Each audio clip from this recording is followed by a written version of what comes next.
welcome along to this special roundtable discussion hosted by the FWA. I'm Dave Bradshaw, and with me today I have three of the, leading authorities on the subject we're going to be talking about from the UK wrestling scene. The subject we're talking about is logic in wrestling, and as I said, three great guests. First of all, on my left, a former two-time British heavyweight champion, also a very successful trainer, promoter, author, and a man who I think it's fair to say has inspired more hatred on internet forums than any other peace-loving vegetarian I know. He is the Showstealer, Alex Shane.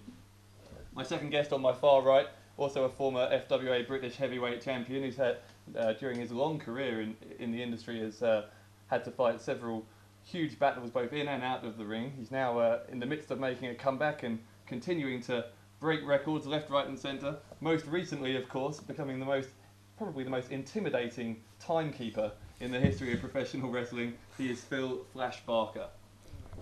And my final guest, on my immediate right, is a man who has refereed all across the UK in his 5 years that he's been doing the job. He's refereed for Al Snow, Eugene, British legends like Johnny Saint as well, and he also has one of the most charming Welsh accents you're ever likely to hear. He is Chris Roberts. Good afternoon, gentlemen. Welcome to all three of you. Now, this discussion about logic in wrestling was sparked by a recent letter we received here in FWA headquarters from referee Tommy Stevens. Now, Tommy, as you may recall, is the referee who was slapped by Dave Moralez after Moralez' match at New Frontiers in Broxbourne this past August. Now, Tommy says that slap was symptomatic of a more widespread disregard for referees, and beyond that, a kind of loss of respect for the rules and the structure of wrestling. Now, I have to say, as soon as this letter arrived at FWA headquarters, it really did spark a considerable amount of debate. Alex, you were with us that day in the office when the letter was received. What was your immediate reaction to it? I think that the thing that's important to put across about the letter, and obviously we're talking about logic in pro wrestling, so the first thing we need to address is there's going to be things discussed in this roundtable discussion that are exposing the business. But I think anybody watching this has already been exposed to the business. In fact, anyone who's watched the wrestler has been pretty exposed to the truth behind wrestling. So the issue that Tommy had wasn't about the slap, because he was aware that was going to take place. The issue that he had was the force of the slap, because it was we were backstage and I watched it on the monitor and I was like, wow, that's it, and he didn't even have a real issue with the force of the slap, to the point where he was saying anything negative about Dave Moralez, or it was more the fact that it was something that was in all fairness dropped on him on the day, and that's there were probably pro wrestling moves that would have been less dangerous to him, it's quite big finishing moves, so it's less dangerous to him than the slap, because you can't really fake or at least protect a slap that hard, particularly hit him on the ear.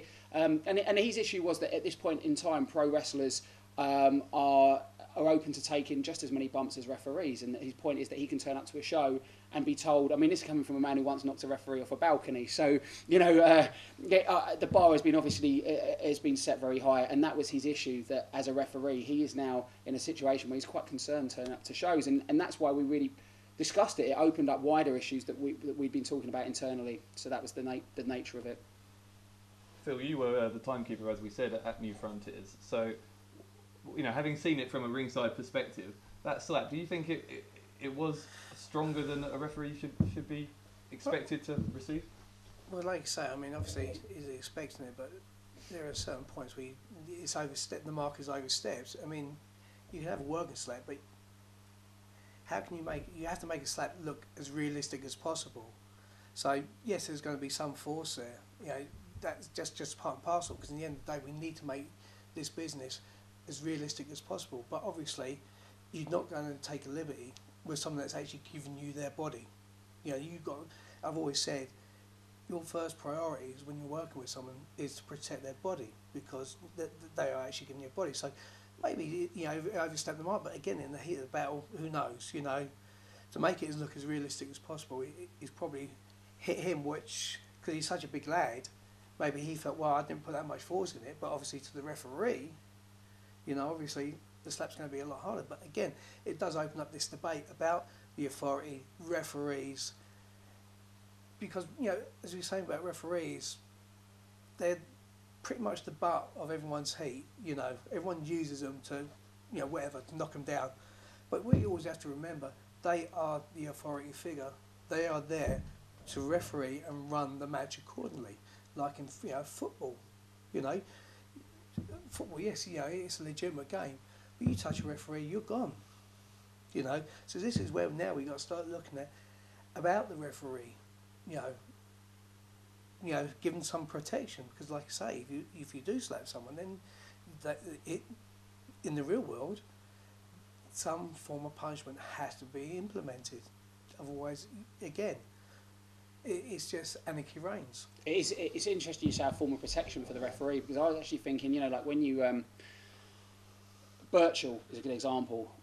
When we were building up Birchall the first time, the idea was to protect Birchall completely. You look at Birchall as an asset. You know, Birchall's an asset. You need to protect that asset. You need to keep him looking strong.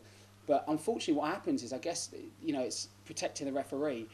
When you protect a referee, it's not what you know. You don't think of that because you think, well, why am I building up the referee? But you're not actually building up the referee. You're building up wrestling itself, and that's really important. I think wrestling becomes secondary to people's objectives when they plan their match out. And I'll hold my hand up to that, because I think that's why I feel personally responsible for a lot of this movement, I guess. And I'm sure it's something, you know, we're going to discuss. But I feel that protecting the rules of wrestling is something that's really anarchy rules is really the way it is when, you know. And Chris, as one of the top referees in Europe nowadays, I guess you're at the centre of this now. Yeah.